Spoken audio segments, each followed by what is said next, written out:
mengimport data ke dalam Microsoft Excel. Berikut beberapa jenis data teks yang dapat diimport. Yang pertama, koma delimited, yang kedua, semicolon delimited, lalu tab delimited, serta jenis fixed width, yaitu fixed width data dan fixed width with header. Untuk melihat contohnya, mari kita buka salah satu. Untuk koma delimited, kita dapat melihat bahwa setiap kolom akan dipisahkan oleh sebuah tanda koma. Memulai proses import dengan Microsoft Excel, memilih menu data, lalu get external data, lalu pilih jenis from text. Lalu akan muncul dialog box di mana kita diminta untuk memilih lokasi file yang akan kita import. Setelah data diimport, akan muncul dialog box yang meminta kita untuk memilih jenis data yang akan dipilih. Untuk kasus ini, kita akan mencoba dengan delimited. Lalu akan muncul pilihan tanda baca apa saja yang akan menjadi delimited, apakah dia tab, semikolon, koma, spasi, atau tanda baca lainnya. Kita lihat data kita memiliki pemisah berupa tanda koma, lalu kita pilih koma. Setelah itu muncul dialog box lain yang akan meminta kita untuk menyesuaikan jenis data dari setiap kolom yang kita pilih. Perlu diperhatikan tambahan untuk jenis data berupa tanggal dan juga data berupa nilai uang. Kita harus dapat memastikan bahwa tanda ribuan dan tanda sen telah digunakan dengan baik. Jangan sampai desimal separator dan thousand separator itu tertukar karena akan mempengaruhi validitas dari data yang akan kita proses. Setelah seluruh data format disesuaikan, proses import selesai. Kita dapat mengulas lagi data import kita dengan memastikan bahwa setiap field telah terisi dengan format data yang sesuai. Jika sudah,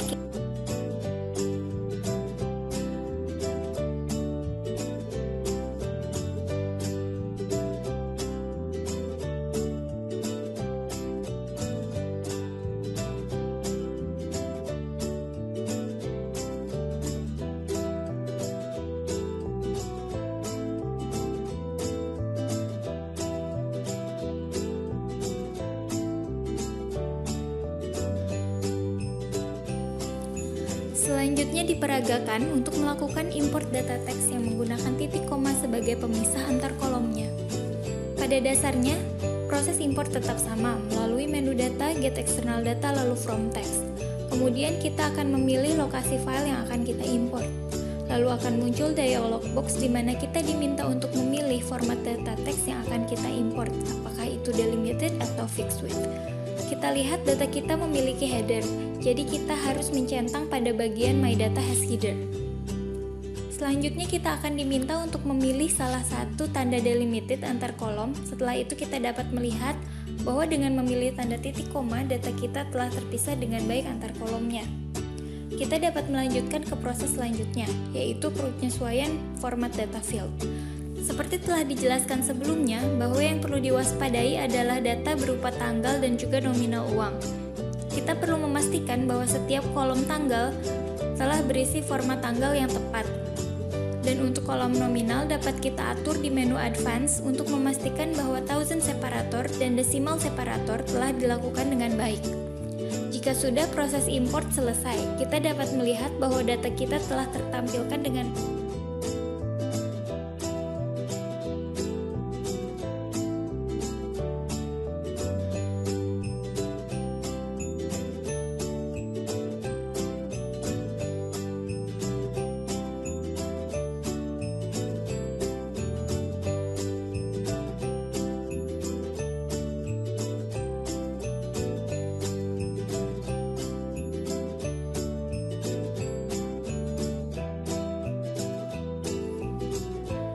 ketiga adalah mengimport data teks dengan tab delimited. Dapat kita lihat bahwa format teks dengan tab delimited, setiap kolomnya dipisahkan oleh jarak spasi tertentu yang telah ditentukan. Adapun proses mengimport data tidak berbeda dengan menggunakan menu data, get external data, lalu from text. Selanjutnya kita akan diminta untuk memilih lagi jenis format data teks yang akan kita import, apakah itu delimited maupun fixed width. Data kita memiliki header, jadi jangan lupa untuk mencentang pada bagian My Data has header. Selanjutnya kita akan diminta untuk memilih salah satu tanda delimited yang akan kita pakai. Saat ini kita memilih tab. Lalu kita melanjutkan ke proses penyesuaian format data field.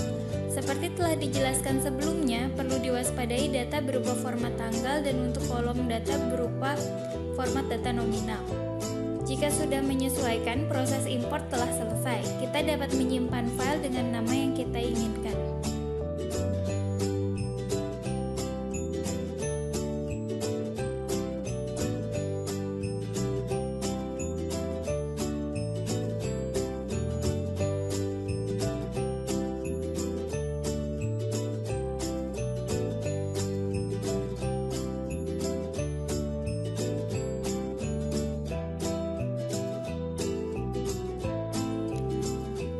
Selanjutnya, data teks dengan fixed width. Data teks dengan fixed width memiliki karakteristik di mana setiap kolomnya memiliki lebar yang telah ditentukan dan lebar yang relatif sama. Untuk melakukan import jenis data ini, prosesnya tidak berbeda, menggunakan menu data, get external data, lalu from text. Proses selanjutnya agak berbeda, karena ketika dialog box muncul, kita akan memilih tipe yang kedua, yaitu fixed width. Proses selanjutnya pun berbeda, akan terlihat bahwa terdapat garis-garis yang akan kita geser untuk menentukan di mana kolom tersebut akan dimulai. Untuk proses ini, kita dapat melihat sedikit ke bawah untuk datanya, untuk memastikan bahwa panjang karakter yang kita buat telah sesuai. Kita tidak ingin datanya terpotong sebelum kita melakukan input data. Jika garis-garis tersebut tidak sesuai, kita dapat menyesuaikannya dengan menggeser garis tersebut bisa ke kanan ataupun ke kiri tergantung seberapa besar kolom yang kita perlukan.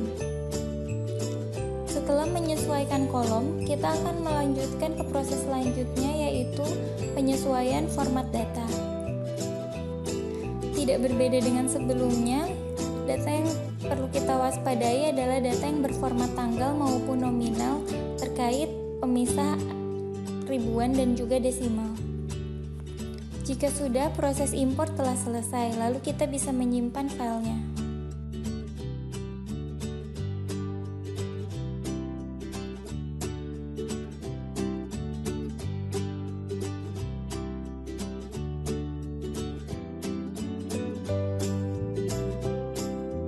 Baiklah, untuk selanjutnya jenis data keempat yang akan kita import adalah jenis data fixed width dengan header. Sebenarnya tidak berbeda dengan data fixed width yang sebelumnya, yang membedakan adalah data ini memiliki beberapa baris header yang akan berulang, sehingga kita harus mengeliminasi data header ini. Mari kita lihat contohnya. Kita lihat bahwa data ini memiliki beberapa baris header, lalu dia memiliki fixed width. Lalu kita lihat ke bawah bahwa data ini memiliki header yang sama. Lalu data ini memiliki header yang akan berulang seperti ini, sehingga kita perlu melakukan eliminasi. Import data dengan cara yang sama, yaitu menggunakan menu data, get external data, dan from text. Ketika dialog box yang sama muncul, kita tetap akan memilih data fixed width sebagai data yang akan kita import.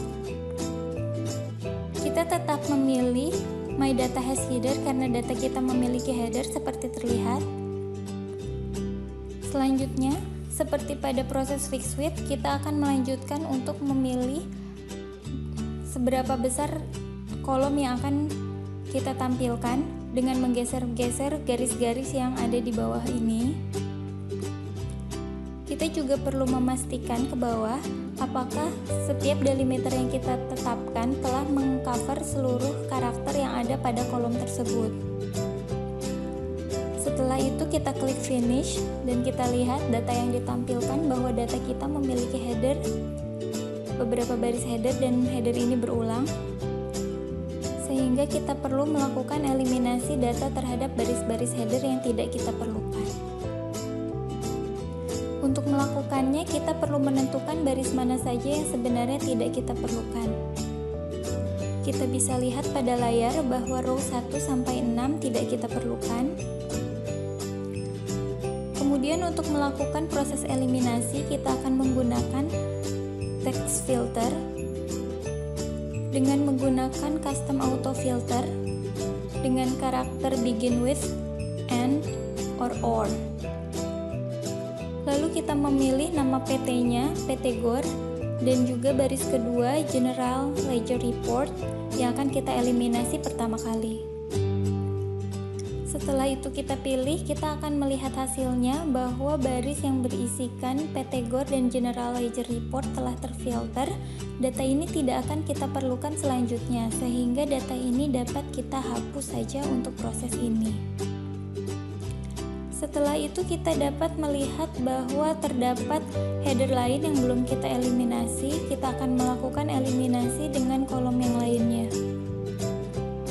Kita perlu melakukan text filter yang lain untuk dapat melakukan eliminasi. Kita akan memulai eliminasi dari kolom A dan kita memilih data-data yang kita kira tidak diperlukan untuk membersihkan data. Kita akan pilih, lalu kita filter dan kita akan melihat hasilnya seperti apa. Data ini merupakan data yang telah terfilter. Data ini kita cek bahwa data ini memang tidak kita perlukan sehingga kita dapat menghapus data-data ini. Baiklah, kita hapus. Lalu kita akan melihat ulang apakah data kita masih memiliki header-header yang tidak kita perlukan.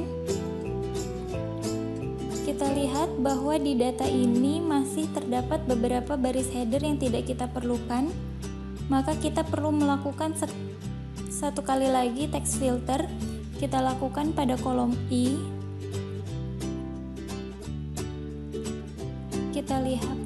Kita lihat bahwa terdapat beberapa data yang tidak kita perlukan. Seperti ini. Data-data ini akan kita filter dan selanjutnya akan kita hapus. Setelah kita hapus, akan kita cek ulang apakah data-data kita memiliki data lain yang tidak kita perlukan atau terdapat data yang kita perlukan tetapi terhapus. Jika tidak, kita lakukan eliminasi data untuk data yang tidak diperlukan. Proses eliminasi data telah selesai. Kita akan melakukan pengecekan terakhir. Jika memang sudah tidak terdapat data-data yang perlu kita eliminasi, proses import telah selesai sehingga kita dapat menyimpannya.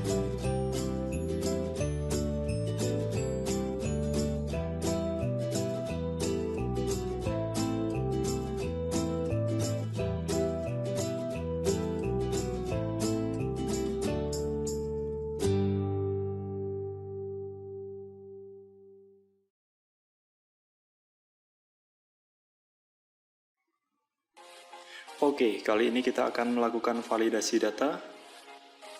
Tujuannya adalah untuk memastikan bahwa data yang akan diolah memiliki konten, tipe, dan format yang sesuai. Langsung kita mulai, kita buka file yang akan kita uji validitas datanya. Pertama-tama kita aktifkan fitur filter, karena fitur ini ternyata sangat membantu untuk secara sekilas melihat adakah data yang lebih menyimpang dibanding yang lain. Contohnya seperti data transaksi ini. Yang lain teks, dia angka sendiri. Oke. Kemudian di bagian nilai juga yang lain angka, dia ternyata ada angka yang mengandung teks. Nah, seperti ini. Oke, kita mulai menguji validitas nomor bukti. Kita akan pisahkan antara huruf dan angka menggunakan text to column. Kita pilih delimited, kemudian kita pilih delimitnya itu strip. Oke, kita klik next dan kemudian finish. Sudah terpisah secara otomatis. Sekarang kita akan pastikan bahwa angka ini memang benar terdiri dari angka semua. Uji field nomor bukti. Caranya adalah menggunakan rumus is number. Apakah sekuen ini benar-benar berupa angka? Jika dia mengandung huruf, maka nilainya akan menjadi false. Ternyata di sini true semua, berarti memang angka semua. Berikutnya kita menguji sekuen urutan angka. Kita lihat urutan yang dari mulai yang paling kecil sampai yang paling besar. Lalu secara manual kita buat urutannya. Ibaratnya kita buat versi yang benar-benar urut dari awal sampai akhir. Nah, setelah itu baru kita lakukan pengujian. Kolom urut ini adalah kolom penguji, sedangkan yang akan diuji disebut kolom penguji. Kita lakukan pengujian sekuen menggunakan rumus VLOOKUP. Oke, kita lookup kolom penguji ke kolom yang akan diuji. Jika kolom penguji ini semua angka di kolom penguji ada di kolom yang diuji, maka akan berwujud angka. Sebaliknya dia akan berwujud tulisan not available. Kita cek apa yang not available, ternyata angka 57 tidak terdapat pada kolom diuji, yang artinya angka 57 terlewat dari pencatatan. Oke. Lalu kita akan menguji tanggal, cukup mudah, lihat saja kalau dia tidak masuk dalam masing-masing bulan berarti ada tanggal yang salah. Seperti itu. Pengujian berikutnya adalah pengujian transaksi. Untuk menguji apakah ada transaksi yang double input. Caranya adalah kombinasikan beberapa sel untuk menghasilkan kolom yang unik. Sehingga ketika terjadi duplikasi, itu memang betul-betul merupakan kesalahan karena input dua kali. Caranya menggunakan formula COUNTIF. Oke. Jika sel yang kita tuju dalam suatu baris, dalam suatu kolom maksud saya, itu duplikat, maka nilainya adalah 2. Kalau 1 berarti tidak ada duplikat. Kita lihat. Oke, ternyata ada 2. Nah, terlihat bukan? Di sini ada yang double input. Oke, lanjut. Setelah kita ketahui, kita bisa benarkan langsung atau kita tandai dulu. Oke, kemudian kita lakukan pengujian akun. Pertama kita akan lakukan pemisahan antara kode akun dan keterangan akun menggunakan text to column. Sudah terpisah sekarang, lalu apa yang akan kita uji? Kode akun. Apakah kode akun ini benar-benar terdiri dari nomor atau ada yang berupa teks? Oke, kita filter, kita lihat hasilnya. Ternyata true, semuanya berformat angka. Tidak ada masalah. Kita lanjut pengujian field untuk keterangan akun. Apakah semuanya berformat huruf? Menggunakan is-text. Oke. Kita filter dan akan tampil hasilnya. Ternyata true semua, tidak ada masalah. Kita lanjut ke pengujian berikutnya. Di sini adalah pengujian kolom nilai. Ini sangat penting karena kalau kolom nilai sampai berformat angka, maka ini akan mempengaruhi perhitungan totalnya. Kita lihat hasilnya. Menggunakan filter, kita cari hasil false. Ternyata ada false. Kita lihat apa itu.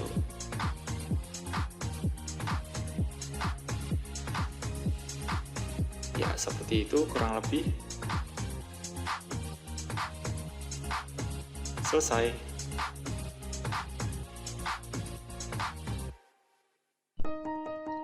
Import data ACL menggunakan Excel. Pertama-tama kita buka aplikasi ACL. Kemudian kita buat file baru dengan cara klik File, New, Project. Kemudian di sini kita akan memilih di folder mana file tersebut akan kita simpan. Kita akan menyimpannya di dokumen. Dan jangan lupa kita beri nama. Di sini kita beri nama belajar 1 import. Kemudian kita klik save. Kemudian di sini kita akan memilih data yang akan kita import tersebut, apakah sudah ada di hard drive kita ataukah data tersebut dari database seperti Oracle atau Access. kemudian ataukah data yang lainnya. Kemudian kita klik next. Nah, di sini kita akan mengambil data yang akan kita impor yang sebelumnya sudah kita simpan sebelumnya. Di sini kita pilih file Excel tersebut, kemudian kita klik open. Di sini ada pilihan apakah data tersebut dari PC and all other types of computer. Kemudian di sini ada beberapa pilihan tipe dari file yang akan kita impor. Kemudian karena bentuknya Excel, kita pilih Excel, kemudian kita klik next. Selanjutnya di sini akan ada pilihan worksheet mana yang akan kita impor di ACL. Kita pilih jurnal 2005, kemudian kita isi maksimal karakter field length-nya 200, kita klik next. Kemudian kita beri nama file tersebut import data Excel. Kita klik save. Di sini akan keluar karakteristik atau kriteria dari file yang akan kita impor, apakah sudah sesuai dengan apa yang kita inginkan. Kemudian jika sudah sesuai, kita klik finish, kemudian kita klik OK. Data telah terimpor ke ACL. Kemudian import data menggunakan data text, kita klik file, new, table. Di sini sama seperti yang tadi, karena filenya sudah ada di hard disk, kita klik next. Kemudian kita pilih file yang akan kita impor. Di sini kita pilih import text, kemudian kita klik open. Kemudian next. Kemudian di sini kita pilih delimited text file dan next. Kemudian di sini akan keluar kriteria dari data yang akan kita impor. Di sini kita pilih semikolon. Jika sudah sesuai dengan yang kita inginkan, kita klik next. Kemudian kita simpan file tersebut dengan nama import text. Kemudian kita klik save. Nah, di sini kita cek satu persatu dari per kolomnya apakah karakteristiknya sudah seperti yang kita inginkan. Di sini untuk nomor bukti kita menggunakan teks, kemudian tanggal juga sama menggunakan teks, transaksi menggunakan teks, begitu pula dengan kolom akun.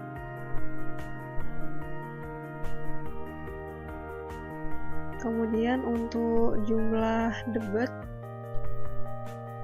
kita pilih yang numerik, begitu juga dengan jumlah kreditnya. Jika sudah sesuai, kita klik next. Nah, kita cek kembali apakah kriterianya sudah sesuai. Jika sudah, kita klik finish, kemudian kita klik OK. Impor data dari teks ke ACL telah terimpor. Baik, kali ini kita akan melakukan import data pada Microsoft Access menggunakan file Microsoft Excel. Langsung saja kita mulai. Ini adalah data dari Excel yang akan kita import. Kita mulai dari external data, New Data Source, From File, kita pilih Excel. Kita pilih file yang akan kita impor. Oke, kita klik Open. Lalu kita pilih pilihan pertama. Langsung saja klik OK. Oke, pilih worksheet sheet pertama. Kita lanjut, next. Kemudian first row ini mengandung header secara otomatis. Lalu kita next. Kita pilih tipe file masing-masing kolom. Di sini kita lihat tanggalnya agak kurang beraturan, nanti kita lihat hasilnya seperti apa. Oke, pilih date with time untuk tanggal, dan jangan lupa tentukan tipe currency untuk mata uang. Oke. Kita klik next. Baik, kita lalu pilih primary key karena ini di Microsoft Access. Lalu kita klik next. Kita tentukan nama table. Finish. Di sini muncul peringatan karena seperti yang telah kita lihat tadi, bagian tanggal ada beberapa yang tidak sesuai isinya. Nah, di sini di akses dia akan langsung kosong. Oke, kita coba impor file yang benar. Klik external data, new data source, from file, Excel. Kita pilih data yang sudah diperbaiki. Kita klik open. Langsung saja pilih pilihan pertama, kita klik OK. Oke, kita pilih sheet pertama karena satu-satunya sheet. Di sini kita lihat bagian tanggal sepertinya sudah benar. Kita pilih date with time, dia akan otomatis. Lalu bagian mata uang kita tentukan currency. Oke, jika sudah kita klik next. Lalu jangan lupa tentukan primary key. Klik next dan tentukan nama tabel, lalu kita klik finish. Oke, tampaknya tidak terjadi apa-apa karena memang sudah betul. Sekarang kita akan coba impor dari text file. Lihat text file. Oke, kita pilih file yang akan kita impor. Lalu kita pilih pilihan pertama. Oke. Baik. Di sini kita disuruh memilih apakah delimited, kita pilih delimited. Kemudian karena pemisahnya adalah tab, kita pilih tab. Lalu ingat first row ini mengandung header, kita centang. Setelah itu jangan lupa tetapkan tipe kolom. Yang tanggal menggunakan date with time, dan bagian uang itu kita pilih currency. Oke, next. Kita pilih primary key. Next. Finish. Ya, ini hasilnya selesai.